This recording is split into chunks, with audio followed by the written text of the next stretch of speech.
Ici, la Voix de l'Amérique. Jacques Aristide dans la capitale américaine, heureux de vous retrouver pour un nouveau numéro du Washington Forum avec une interrogation que la marche du 11 janvier à Paris a remise sur le tapis. Quels défis restent à relever en matière de lutte contre le terrorisme, en Afrique notamment? Les images et les réactions n'ont pas fini d'émerger après les attentats terroristes en France et après la mobilisation inédite dans la capitale du pays. AQMI, la branche africaine d'Al-Qaïda, a menacé Paris du pire, alors que le Cameroun a fait part de son amertume devant les molles répliques aux attaques de Boko Haram. Décryptage.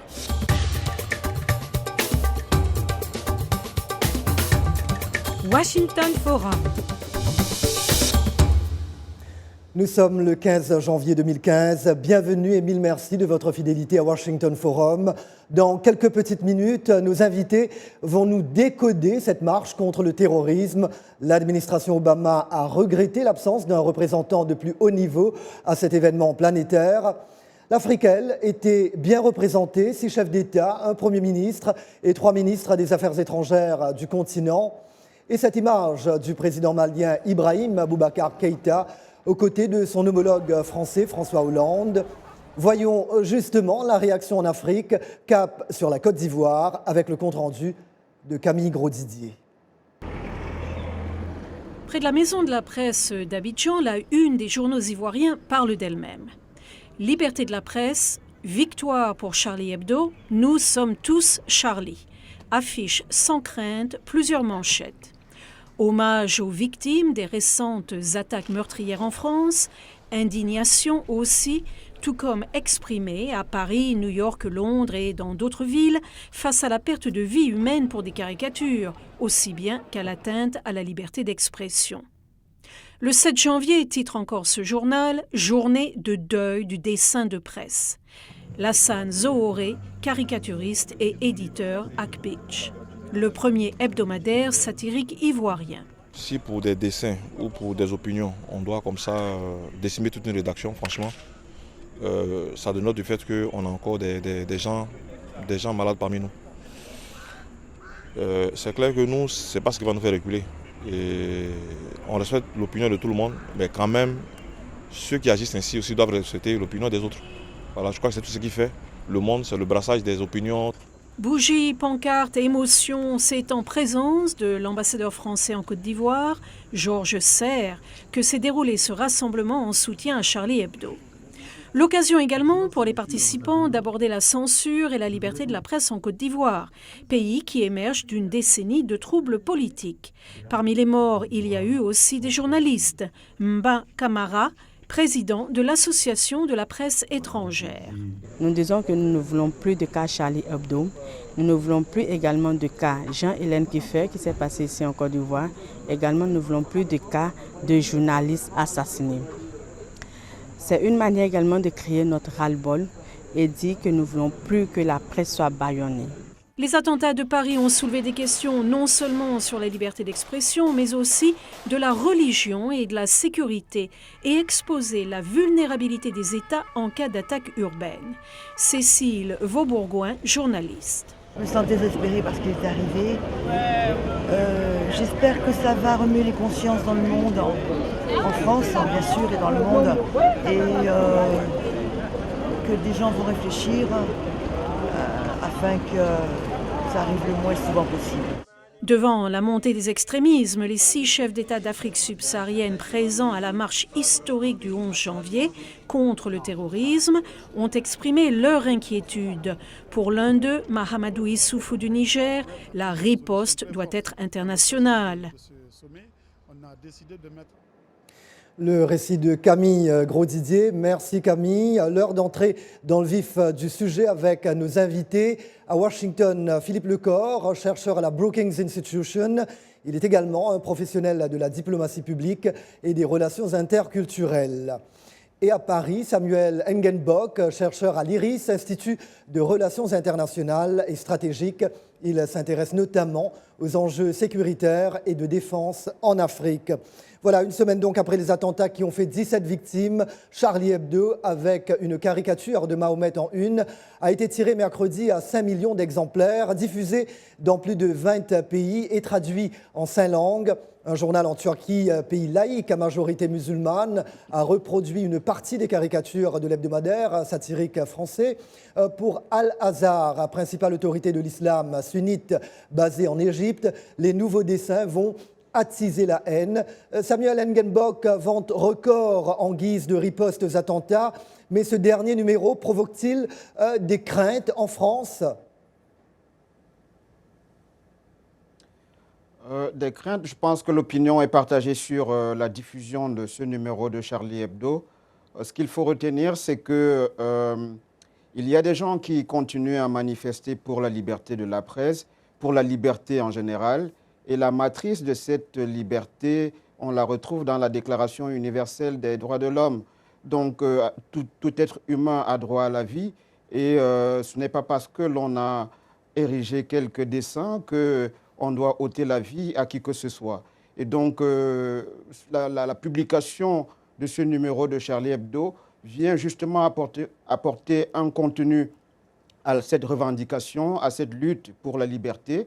Mais d'autres pensent qu'il faut modérer un tout petit peu. C'est vrai, il y a eu des morts, mais il faut également prendre en compte les susceptibilités des uns et des autres. Il faut éviter la provocation. C'est justement pour cela qu'aujourd'hui, sur la scène parisienne ou en France, on observe cette opinion qui reste très partagée. Il y a des gens qui pensent qu'il faut réguler cette situation, ne pas plonger dans l'émotion éternellement, prendre la situation à bras le corps avec beaucoup de recul, avec beaucoup de rationalité, mettre en place ce qui est juste. Oui, on va revenir sur tout ça évidemment. Alors vous l'avez dit, opinion partagée en Afrique, notamment parmi les pays qui ont interdit Charlie Hebdo et les journaux qui ont repris ces caricatures, le Sénégal, la Mauritanie, le Maroc, la Tunisie, l'Algérie. Alors on a vu le président sénégalais dans cette marche à Paris. Alors comment expliquez-vous ces réactions plutôt mitigées? Donc il est rentré au pays et il a dit Macky Sall, non, on ne va pas diffuser ces caricatures. Oui, l'opinion reste partagée encore une fois parce qu'il y a une chose et son contraire qui sont divulgués ça et là. Ils sont venus manifester, ils sont venus marcher au nom de la liberté. Maintenant, le contenu de Charlie Hebdo n'est pas toujours partagé. Ceux qui ont marché le 11 janvier dernier n'ont pas marché pour le contenu, pour la gloire, pour le triomphe de l'œuvre de Charlie Hebdo, mais beaucoup plus pour la liberté. Et donc, dans un pays comme le Sénégal, il est difficile d'aller reproduire ces images qui ne sont pas du tout glorieuses pour les musulmans, qui ont une foi parfois très affirmée vis-à-vis de leur Dieu. Et donc, il faut respecter cette opinion, il faut respecter ses convictions religieuses. Je pense que le président Macky Sall s'est appuyé sur ce genre d'éléments pour ne pas reprendre ou promouvoir la reprise des images de Charlie Hebdo dans son pays. Alors, quant aux grands médias américains, ils ont choisi de ne pas reproduire ces caricatures. Pourquoi, Philippe Lecor ? Écoutez, vous savez, je pense que le monde est, comme le disait mon collègue, très partagé. D'une part, il y a le problème de Charlie Hebdo. Hein. Tout le monde s'interroge ce que c'est que Charlie Hebdo. Les gens ne l'ont pas lu, la plupart des gens n'ont pas lu. Hein. Et en France, il y avait finalement que quelques milliers ou dizaines de milliers de lecteurs jusqu'à avant-hier. Et aujourd'hui, tout le monde veut effectivement défendre la liberté de la presse, ce qui est évidemment une bonne chose.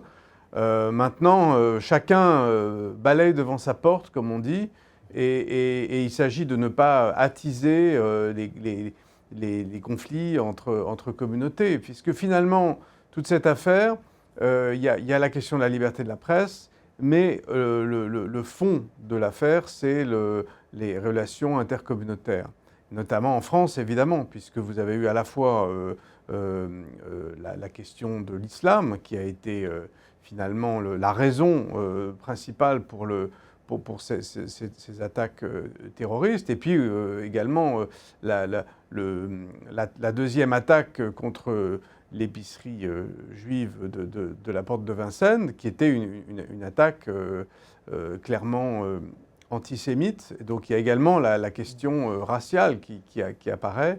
Donc finalement, ce sont des problèmes sociétaux extrêmement complexes, extrêmement graves. Et la question de la publication des caricatures, elle est presque annexe par rapport à celle-là. Alors, les médias rapportent qu'au moins 3,7 millions de personnes ont manifesté dimanche contre le terrorisme, participation d'une cinquantaine de dirigeants mondiaux, mais absence remarquée de Barack Obama. Pour le New York Daily News, le président américain a laissé tomber le monde. Philippe Lecor, les critiques contre l'administration Obama sont-elles justifiées ? C'est vrai que c'est un petit peu compliqué de comprendre pourquoi les États-Unis, la première puissance du monde, étaient représentées uniquement par son ambassadrice, alors que l'Attorney General, le ministre de la Justice, était à Paris. Il a participé à une réunion de ministres chargés de la sécurité et de l'intérieur. Le secrétaire d'État est en route vers Paris, il sera demain. Mais il y avait quand même un certain nombre d'autres personnalités qui auraient pu participer à cette marche. Le vice-président, la First Lady, un ancien président. Donc on a du mal à comprendre ce choix de l'administration d'être aussi peu présente, même s'il faut quand même ajouter que le président Obama a fait un geste en se rendant à l'ambassade de France à Washington dès le lendemain des attentats. Et s'il faut ajouter une petite info, il y a ce jeune Américain accusé d'avoir proclamé son soutien à l'État islamique qui a été arrêté dans l'Ohio mercredi pour avoir projeté un attentat contre le Capitole qui abrite le Congrès américain à Washington. Alors, des critiques que John Kerry a qualifiées de chicanerie, le secrétaire d'État américain attendu à Paris ce jeudi. Alors, pendant ce temps-là, Boko Haram continue à massacrer au Nigeria avec une ampleur inégalée. La semaine dernière, une attaque décrite comme la plus meurtrière dans l'histoire du groupe islamiste a fait plus de 2000 victimes. Alors, Samuel Ngenbok, et il y a une conférence en ce moment qui a lieu, une conférence conjointe Nigeria-Cameroun sur Boko Haram. Donc on a vu tous ces dirigeants mondiaux à Paris. La communauté internationale doit-elle se mobiliser autant contre les massacres de Boko Haram ? Clairement, la communauté internationale doit se mobiliser, mais au premier rang, il faut une mobilisation régionale. Je pense que c'est ce qui est en train de se faire en ce moment. Il était temps que cela se fasse parce qu'il y a eu beaucoup de coups tordus entre le Nigeria et le Cameroun pour lutter contre Boko Haram. Au début, en 2009, 2010, 2011, pendant que le Nigeria luttait contre Boko Haram a trouvé le territoire camerounais comme base arrière et ce dernier a demandé le droit de poursuite au Cameroun qui ne lui avait pas été accordé. Et donc, ça a un peu compliqué les relations diplomatiques et aussi les relations sur le plan de la diplomatie militaire. Et donc, après, le Cameroun aussi a essayé de repousser, et on a vu les victoires militaires de l'armée camerounaise ces derniers temps. Simplement, le Boko Haram, face à l'adversité militaire camerounaise, n'a pas pu tenir et s'est replié sur le Nigeria. Et le Cameroun, pour conclure cette bataille, a demandé au Nigeria de lui accorder en retour le droit de poursuite sur son territoire, ce que le Nigeria aussi a refusé compte tenu des enjeux stratégiques dans la région. Oui. Donc il faut clairement une mobilisation internationale parce que ni le Nigeria ni le Cameroun à eux seuls ne peuvent lutter efficacement contre Boko Haram qui est en train d'avoir un positionnement stratégique transfrontalier. Et d'ailleurs, toujours pas de nouvelles des filles de Chibok kidnappées par Boko Haram en avril dernier, malgré la campagne « Ramenez-nous nos filles » et ce soi-disant accord annoncé par le gouvernement nigérian. La question, alors évidemment, se pose. Alors, Samuel Ngenbok, vous l'avez dit, Boko Haram sème également la terreur chez vous, dans votre pays, le Cameroun. La marche historique en France aura-t-elle un impact sur la lutte contre le terrorisme en Afrique ? La marche de Paris aura certainement un impact symbolique en termes de mobilisation. Je pense que les Africains, globalement, et les Camerounais, les Nigérians, les Tchadiens et les Nigériens en particulier, sont conscient qu'il faut une mobilisation et que Boko Haram ne se gagne pas simplement sur le terrain militaire, il se gagne aussi sur le terrain idéologique, il se gagne sur le terrain politique, il se gagne sur le terrain social. Donc une claire mobilisation va certainement avoir lieu. Dans les réseaux sociaux, les opinions vont dans cette direction. Il y a des Camerounais qui se disent citoyens du nord, de l'extrême nord, partis menacés par Boko Haram. Un peu partout dans le continent, il y a des slogans, des mots d'ordre de cette envergure-là. Et je pense que les autorités centrales, les pouvoirs centraux dans chaque pays essayent de prendre en compte cette dimension. Il y a le Tchad qui n'avait pas fait un geste aussi significatif qu'il l'a fait depuis quelques heures, qui a décidé d'apporter un soutien actif aux forces militaires camerounaises pour justement lutter sur le plan régional contre Boko Haram. Donc je pense qu'il y a un impact symbolique, un impact en termes de mobilisation qui va être repris et qui est en train d'être repris par les gouvernants africains. Voilà, et ce jeudi même, lors d'une escale en Bulgarie, le secrétaire d'État américain a qualifié de crimes contre l'humanité les récents massacres perpétrés par Boko Haram. Cherubin Dorsil nous traduit les propos de John Kerry.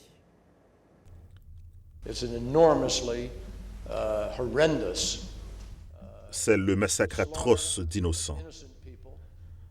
Boko Haram continue d'incarner une menace grave, non seulement pour le Nigeria et la région, mais pour l'ensemble de nos valeurs et pour la lutte contre le terrorisme.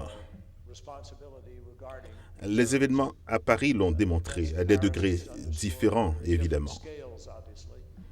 Mais Boko Haram est une des entités terroristes les plus malfaisantes et menaçantes actives aujourd'hui sur la planète. Personne ne doit cependant douter de la détermination de la communauté internationale à combattre ce groupe, comme nous combattons l'État islamique, Al-Shabaab, Al-Nusra, et tous ces groupes menaçant les valeurs qui guident le monde.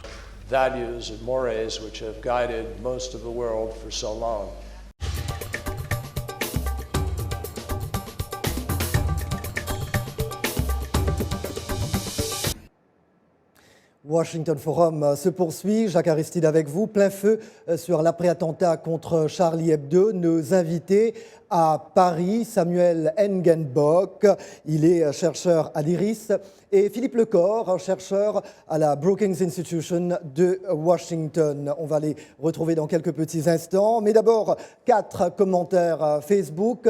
Jakaridja Isiaka Koulibaly de Bamako, Mali. C'est une honte pour l'Afrique car aucune mobilisation n'a pu se faire pour riposter à Boko Haram.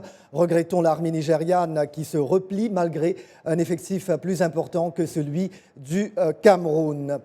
Hakim Malko Mupanga de Kinshasa.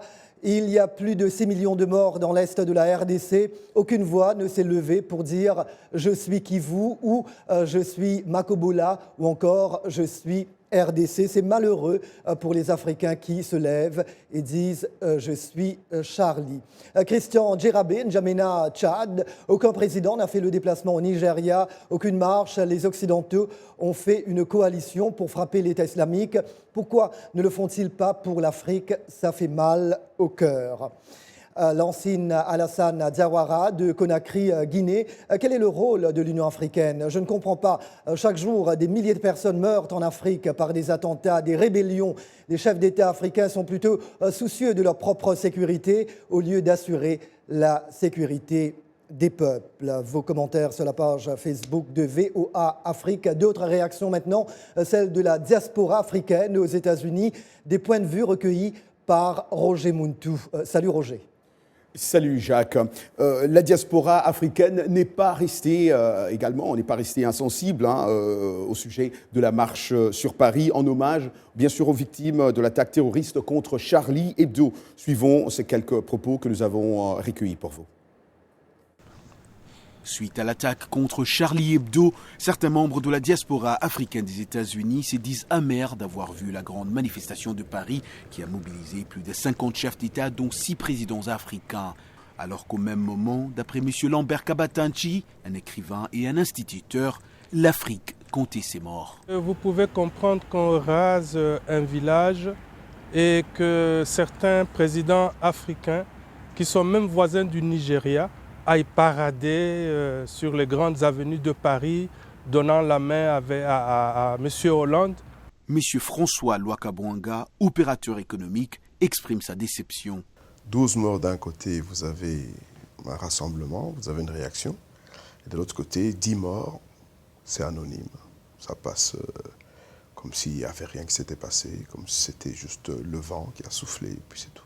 Ces derniers jours, sur les réseaux sociaux, des centaines, voire des milliers d'Africains disent ne pas être Charlie Hebdo pour diverses raisons. Je ne dirais pas que je suis loin d'être Charlie Hebdo, mais je ne dirais pas aussi que je suis vraiment Charlie Hebdo. Je ne suis vraiment pas quelqu'un qui va parader pour dire « celui qui est mort, il est comme moi ». Non, ma peine est intérieure et ça me suffit. Le fait de donner la mort sous quelle forme que ce soit, je suis contre, je suis Charlie. Et je suis Charlie, je rebondis sur je suis Charlie pour dire je suis Congo, je suis Kivu, je suis, comment on appelle, contre Boko Haram, je suis contre toute violence, comment on appelle, donnée par qui que ce soit. Monsieur Lambert Kabatanchi pense qu'il y a une leçon à tirer. C'est aussi une leçon de liberté de presse. À mon avis, l'Africain a sa liberté de presse, mais il ne faut pas que cette liberté de presse devienne un certain libertinage de presse. Voilà un peu, Jacques, ce que nous avons prévu pour nos téléspectateurs aujourd'hui. Mille merci, Roger. Alors, la branche d'Al-Qaïda au Yémen, également connue comme AQPA, a revendiqué l'attentat contre Charlie Hebdo commis par les frères Kouachi sur ordre, dit-elle, d'Ayman al-Zawahiri, le chef du réseau terroriste.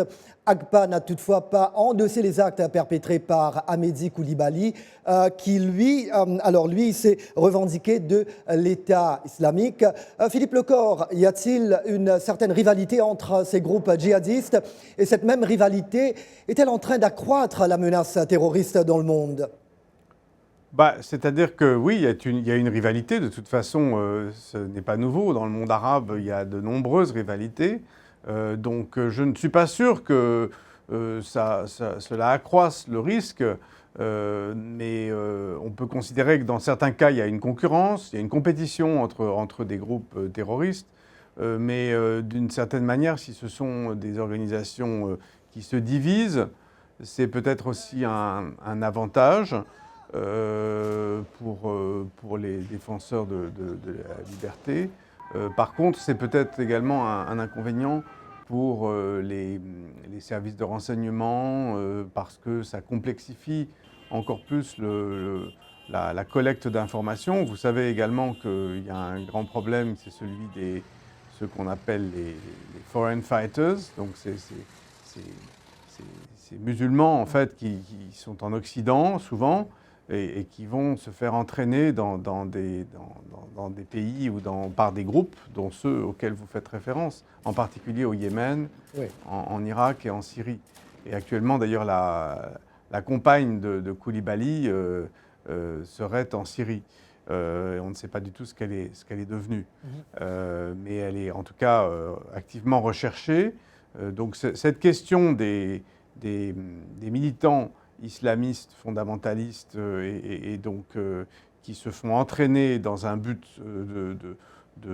en gros d'attaquer l'Occident principalement, mais d'attaquer également des pays musulmans parfois, c'est un problème fondamental pour les sociétés qui seront visées. Et la France en est une, mais ce n'est pas la seule, loin de là. Il se trouve qu'on a beaucoup parlé de la France ces derniers temps.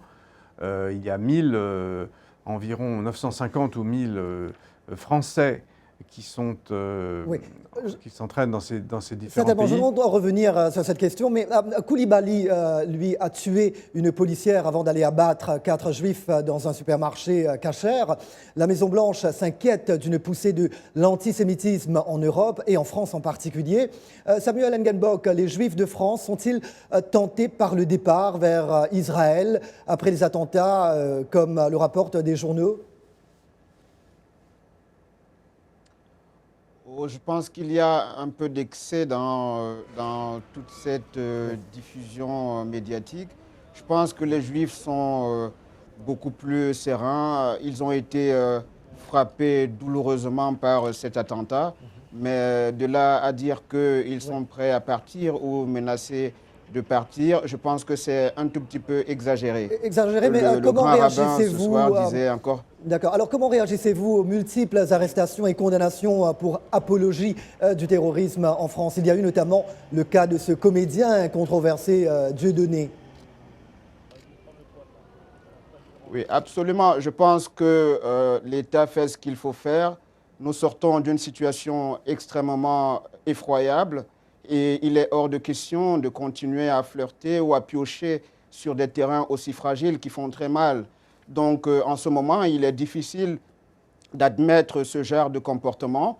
Il faut se garder de diffuser des informations qui puissent continuer à attiser la haine entre les communautés. Il faut se garder pour le moment d'entreprendre des activités qui sont malvenues en ce moment. Donc, je pense que sur ce plan, le gouvernement a fait ce qu'il... La justice est en train de faire ce qu'il faut faire. C'est une justice qui est indépendante. C'est quelqu'un qui aura droit à un procès comme tout le monde. Et s'il a raison, je pense qu'il sera acquitté. Donc, je pense pour ma part que ce soit Dieudonné ou le contenu éditorial de quelques médias que ce soit, toute personne doit se garder de diffuser des informations qui fassent mal ou qui insultent la mémoire ou la foi ou les convictions de l'autre. Oui, Philippe Lecor, vous parliez de ces combattants étrangers tout à l'heure. Alors, petite info, ce jeudi, en Belgique, une opération antiterroriste a fait au moins 2 morts. Et le gouvernement qui dit que nous sommes dans cette logique et donc il faut agir. Alors, les défis à relever incluent-ils le fait pour les pays occidentaux de pouvoir se protéger contre les djihadistes porteurs de passeports européens ou américains de retour au pays? C'est-à-dire que c'est très compliqué d'interdire à quelqu'un de rentrer dans son propre pays, comme vous le savez. Ouais. Donc, on peut déchoir quelqu'un de sa nationalité, mais c'est un procédé extrêmement rare et complexe. Et tous les spécialistes de lutte antiterroriste vous diront que quand un militant qui a été entraîné pendant plusieurs mois dans des camps aussi idéologisés que ceux dont on parle, il est très compliqué de le suivre, de l'encadrer, de le surveiller, et que la police a des moyens quand même assez limités. Je voulais rajouter également un point sur Internet, puisque vous savez que dans les mesures qui ont été discutées, notamment au Parlement français, il y a le fait de pouvoir interdire des médias sociaux qui font l'apologie du terrorisme. Donc c'est évidemment un sujet nouveau, parce que c'est un peu à l'encontre d'Internet, qui est un espace de liberté, mais un petit peu comme d'autres sujets qui parlent de liberté des médias, Internet est un peu quelque chose qu'il faut essayer de contrôler ou empêcher que ça donne des idées à des terroristes. Malheureusement, on ne pourra pas tout dire ce soir, malheureusement. Je vous remercie. Voilà, à Paris, le chercheur camerounais Samuel Nguembok de l'Institut de Relations internationales et stratégiques, et Philippe Lecor, chercheur à la Brookings Institution de Washington. C'était Jacques Aristide dans la capitale américaine. Je vous dis à très bientôt. Take care.